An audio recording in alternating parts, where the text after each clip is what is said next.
Well, President Donald Trump says he has agreed to suspend the bombing and attack of Iran for 2 weeks.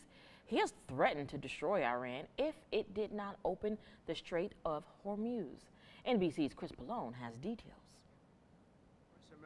Less than 90 minutes before President Trump's 8 p.m. Eastern deadline, the president announced on social media that a deal had been struck. It pauses fighting between the U.S., Israel, and Iran for 2 weeks so that the three countries can negotiate a permanent end to the war.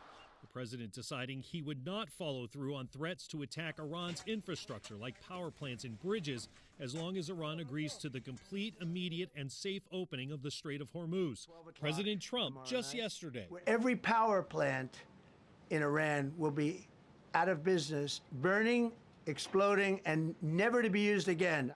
Pakistan has been mediating negotiations between the U.S. and Iran and presented a 10-point peace proposal from the Iranians to the U.S. President Trump called it a workable basis on which to negotiate. The ceasefire comes after a tense day, which started with President Trump posting on social media, "A whole civilization will die tonight," and "I don't want it to happen, but it probably will." The post drew outrage and condemnation around the world, dozens of congressional Democrats calling for Trump to be impeached or removed, and now accusing the president of leaving the U.S. in worse position than before the war began. Donald Trump has agreed to give Iran control of the Strait of Hormuz. Countries and embassies in the Middle East urged people to stay home as the deadline drew near, and Iranian officials urged people to surround potential targets as human shields. Both Iran and Israel say they have agreed to the ceasefire.